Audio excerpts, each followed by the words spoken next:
प्लासी की लड़ाई में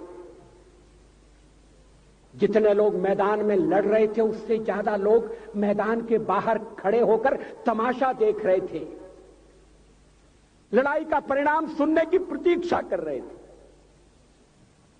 देश के भाग्य का निर्णय होने जा रहा था, मगर उस निर्णय में सारा देश शामिल नहीं था। विदेश मंत्री के नाते मैं अफगानिस्तान गया था। आपको सुनकर ताज्जुब होगा, अफगानिस्तान के अपने मेजबानों से मैंने कहा मैं गजनी जाना चाहता हूं, गजनी। पहले वो मेरी बात उनकी समझ में नहीं आई। कहने लगे गजनी तो कोई टूरिस्ट स्पॉट नहीं है, गजनी में कोई 5 स्टार होटल नहीं है, गजनी में आप जाकर क्या करेंगे, गजनी में आप जाकर क्या देखेंगे। मैं उन्हें पूरी बात नहीं बता सकता। मेरे हृदय में कहीं गजनी कांटे की तरह से चुभ रहा है। जब से मैंने गजनी से आए एक लुटेरे की कथा पढ़ी है और किशोरावस्था में पढ़ी है, मैं देखना चाहता था वो गजनी कैसा है। आपको सुनकर ताज्जुब होगा, महमूद गजनी का अफगानिस्तान के इतिहास में कोई स्थान नहीं है।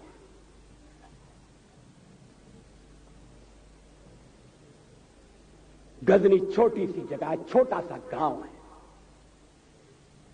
कल्पना करिए सैकड़ों साल पहले वहां धूल उड़ती थी, झोंपड़ियां थी, मगर एक लुटेरा लुटेरों को इकट्ठा करता हुआ सोने की चिड़िया को लूटने के लिए चला आया। आपस की फूट से जो राजा है वो लड़ेगा, जो क्षत्रिय है वो लड़ेगा। हमने समाज के बहुत बड़े वर्ग को लड़ने के अधिकार से वंचित कर दिया। हमने उन्हें हथियार नहीं उठाने दिए। मार्शल नॉन मार्शल के आधार पर हमने समाज को बांट दिया। वो लुटेरा सोमनाथ के मंदिर तक चला गया। पुजारी देखते रहे। मंदिर की पूजा भक्तों को करना पड़ती है। मंदिर तो एक प्रेरणा का केंद्र है। मैं देशपांडे जी की तरह से नास्तिक नहीं हूं, मगर उनकी नास्तिकता में भी जो आस्तिकता है मैं उसका आदर करता हूं, उसका सम्मान करता हूं। वो जिस आत्मविश्वास से नास्तिक होने की बात कहते हैं, तो मैं उनसे कहना चाहता हूं वो सचमुच में नास्तिक नहीं है। जिसकी आस्तिकता है, जिसका विश्वास है, वो नास्तिक कैसे हो सकता है? विश्वास किसमें है ये बड़ी बात नहीं है, विश्वास है या नहीं। हमने समाज के बहुत से बड़े वर्ग को विश्वासहीन बना दिया।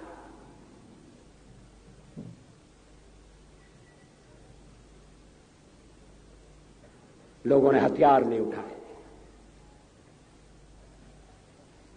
वेद पढ़ने के दरवाजे बंद कर दिए। इसलिए हम पादाक्रांत हुए।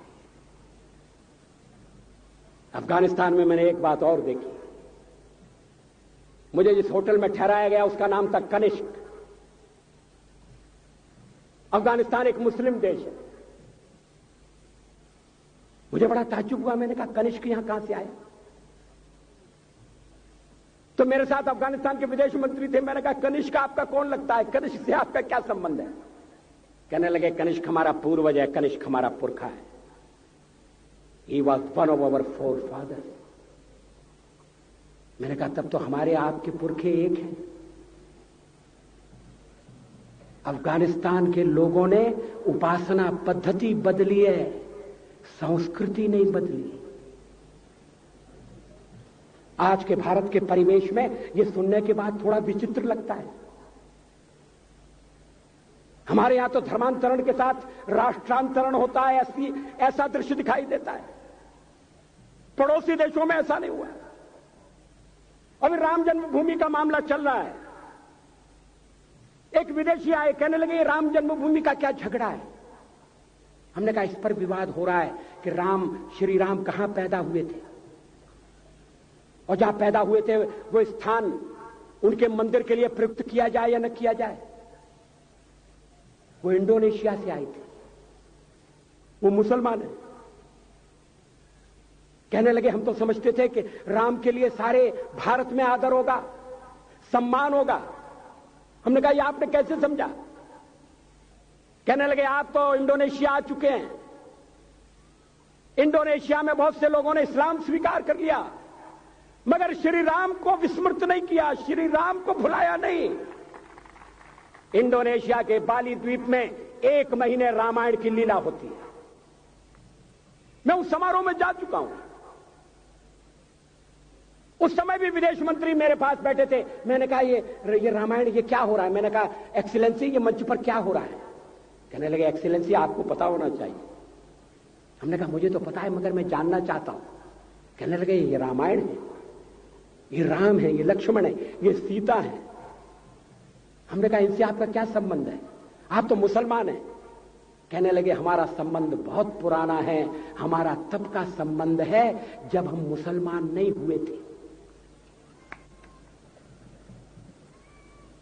थाईलैंड की राजधानी अयोध्या कही जाती है। थाईलैंड के राजा को आज भी राम कहा जाता है। सावरकर जी ने हिंदू राष्ट्र की बात की, हिम्मत के साथ। बुनियादी तौर पर भारत हिंदू राष्ट्र है।